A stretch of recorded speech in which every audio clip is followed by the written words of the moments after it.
Morning, everybody. Clint here. Just wanted to take a minute, share something that's on my mind. Uh, and happy Palm Sunday to you. I hope you're surrounded, or at least with a few people that you love, and you have food to eat, toilet paper in your bathroom. Uh, I just wanted to share something with you. A good while ago, gosh, probably 20 years ago, my pap had to be taken to the hospital, and my dad wasn't there. It's my dad's dad. And my mom and I took pap to the hospital, and we were in the emergency room, and somehow we became aware of the fact that there was some commotion going on in the next stall. And my mom said to me, "I sounds like that person's deaf." Now, you all know what I'm talking about, how a deaf person speaks, right? They're not really able to form the words. And a result of that is a lot of hearing people have a hard time understanding what they're saying. But there was definitely a commotion going on next door, and my mom said it sounded deaf, and when I was in college, I took 2 semesters of sign language. And at that time, I was still pretty fresh in my mind. Like right now, I can't do a whole lot. But I can still fingerspell, but that's another story. Um, so I went over and I told the nurse, "Hey, I can sign. Can I help you? Do you need me to help you?" "Yes, please." I was able to ask the man what was going on. Here he'd been stung by a bee. And the nurse said, "Ask him if he's allergic. Are you allergic?" "Yes, yes, I'm allergic." And the nurse was then able to treat that man and hopefully save his life from the effects of a deadly bee sting he was allergic to.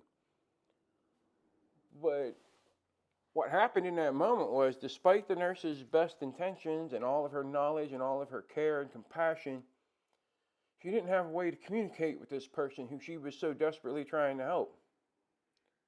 What it took was somebody who spoke their language.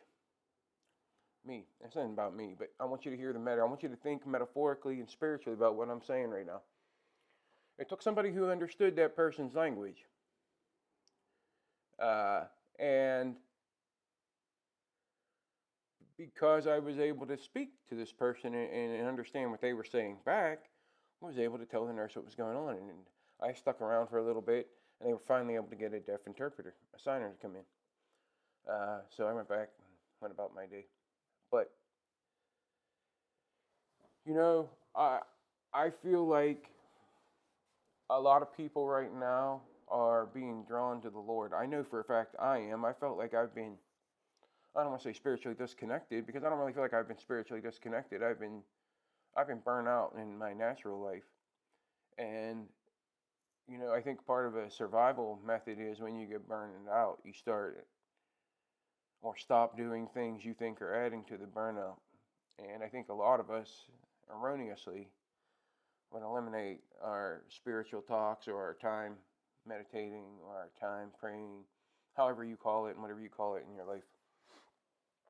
And I know just this last few weeks, man, I have been so drawn to worship. I've been so drawn to pray.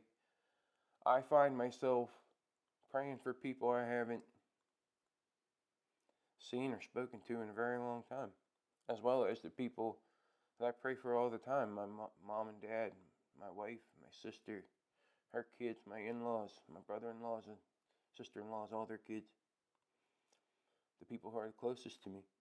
But I find myself just being drawn to prayer, and one of the side effects of that is I'm being drawn to pray more.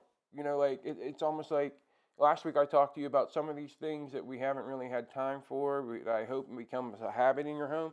I'm seeing them, even in the short term, become a habit in my life right now. You know, and so what I want to say to you is, you're going to find people in your life, and whether they know how to verbalize it or not, they're being drawn to the Holy Spirit in you. They're being drawn to the goodness of God that is in you, and the goodness of God that you emanate in your life, and the love of God.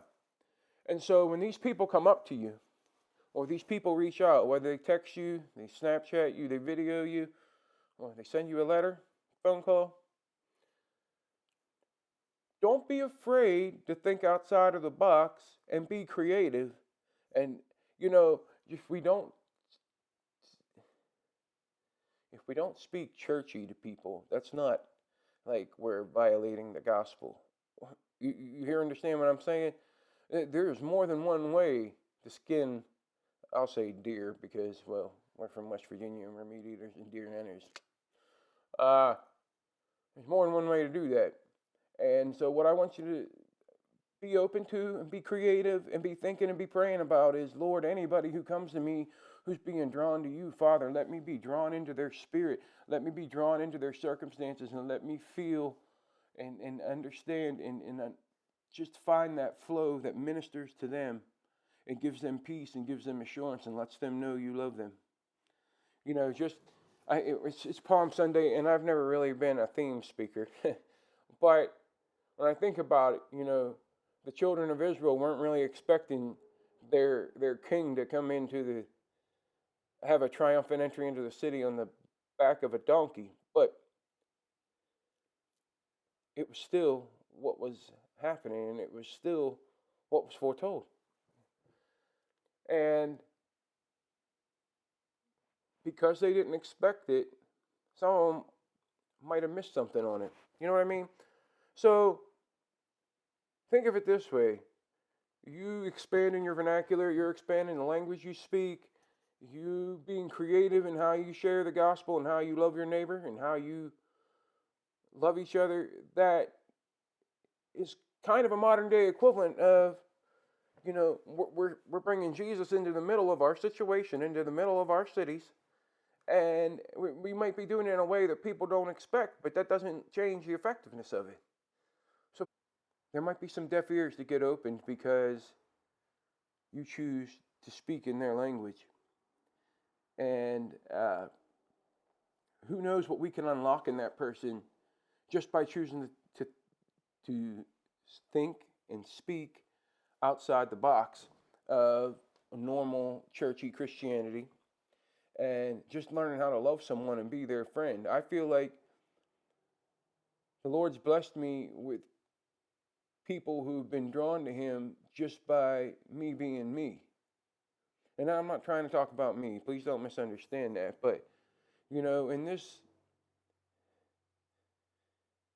in this world and everything, you bring a very special, important component to your environment. And God made you a certain way for a certain reason, because there's somebody out there who needs to hear what you have to say and in the manner in which you have to say it. So be encouraged, my friends. Let Christ come into our lives in ways we never expected. Let's be a vehicle to bring Christ into the lives of others in ways they never expected.